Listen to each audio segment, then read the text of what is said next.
ஆட்டு ஈரல் வறுவல். தேவையான பொருட்கள்.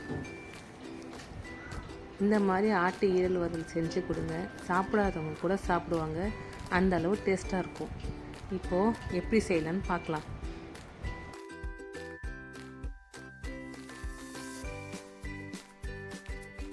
கடாயில் எண்ணெய் ஊற்றிக்குங்க. நான் கொஞ்சமாக தான் எண்ணெய் ஊற்றிருக்கேன். உங்களுக்கு தேவைன்னா நீங்கள் எண்ணெய் அதிகமாக ஊற்றிக்கலாம். பெருஞ்சீரகம் போட்டு அதை பொரிஞ்சதும் வெங்காயத்தை சேர்த்துக்கலாம். வெங்காயம் நல்லா பொன்னிறமாக வதங்கினதும் நம்ம தக்காளி ஆட் பண்ணணும். இப்போ நல்லா நம்ம அதை வதக்கிக்கலாம்.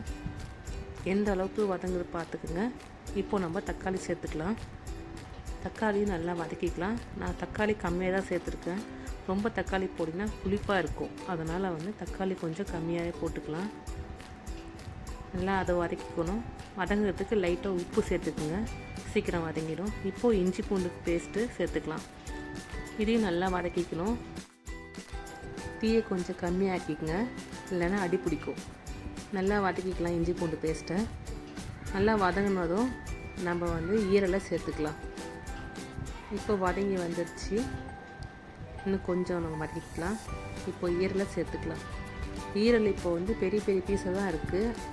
நம்ம அப்படியே அதை சேர்த்துக்கிட்டு அது வெந்து வந்ததுக்கப்புறம் நான் அதை எப்படி சின்னதாகணும்னு சொல்கிறேன். இப்போது மஞ்சள்தூள் சேர்த்துக்கலாம்.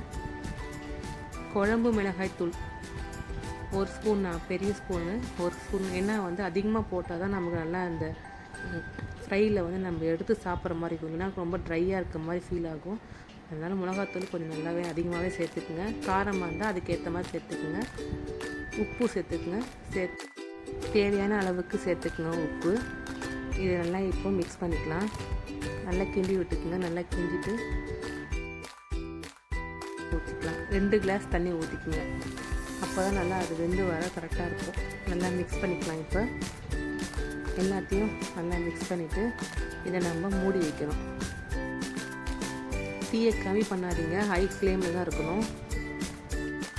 இப்போ இதை மூடி வைக்கலாம். அப்பப்போ திறந்து கொஞ்சம் கிண்டி விட்டுக்கலாம். அடி பிடிக்காமல் இருக்கான்னு செக் பண்ணிக்கலாம். இப்போ நல்லா தண்ணி சொல்லிடுச்சு. பார்க்கும்போதே உங்களுக்கு தெரியுது. இப்போ நல்லா கிண்டி விட்டு இதுக்கப்புறம் நம்ம மூட தேவையில்லை. இப்போது நம்ம ஃப்ளேம் கொஞ்சம் கம்மி பண்ணிக்கலாம். கம்மி பண்ணிட்டது அப்படியே ஸ்லோவிலே இருக்கட்டும். ஸ்லோவிலே இப்போ நமக்கு இந்த ஈரல் ரெடி ஆகணும். இப்போ பெருசாக ஈரல் இருந்தலையா பாருங்கள். இப்போ கட் பண்ணும்போது அது நல்லா வெந்துச்சு தெரியும். இதுக்கப்புறம் உங்களுக்கு சின்னதாக வேணுனாலும் நம்ம கட் பண்ணிக்கலாம். எவ்வளோ சின்னதாக வேணுமோ அவ்வளோ கட் பண்ணிக்கோங்க. எனக்கு தேவை சின்னதாக தான். இந்தளவு பெருசாக இருந்தால் சாப்பிட கொஞ்சம் கஷ்டமாக இருக்கும். பசங்களும் சாப்பிட கஷ்டப்படுவாங்க. இது நல்லா இப்போ எல்லாத்தையும் நான் கட் பண்ணிட்டேன். பார்த்தாலே உங்களுக்கு தெரியுதா? எல்லாத்தையும் நான் இப்போ கட் பண்ணிட்டேன். ஈஸியாக கட் ஆகிடும். நல்லா வெந்துருச்சுன்னா இப்போ லோ ஃப்ளேம்லேயே தான் அது வதங்கணும்.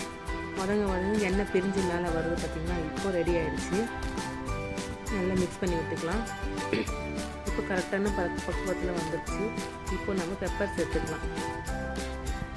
பெப்பர் பொடி உங்களுக்கு காரத்துக்கு ஏற்ற அளவுக்கு நம்ம சேர்த்துக்கலாம். ஏன்னா பசங்களாம் சாப்பிட்றதுனால நான் கொஞ்சமாக சேர்த்துருக்கேன். உங்களுக்கு வேணும்னா நீங்கள் நிறைய சேர்த்துக்கலாம். அப்போ தான் டேஸ்ட்டாக இருக்கும். இப்போ நல்லா இதை திருப்பியும் நல்லா கிளறி விட்டுக்கலாம். நல்லா பரட்டி விட்டுட்டு கொத்தமல்லி சேர்த்துக்கலாம். இப்போது இதுவே பெப்பர் ஃப்ரை ரெடி. இது நம்ம வேறு பாத்திரத்தில் மாற்றிக்கலாம். Thank you. Subscribe my channel and like.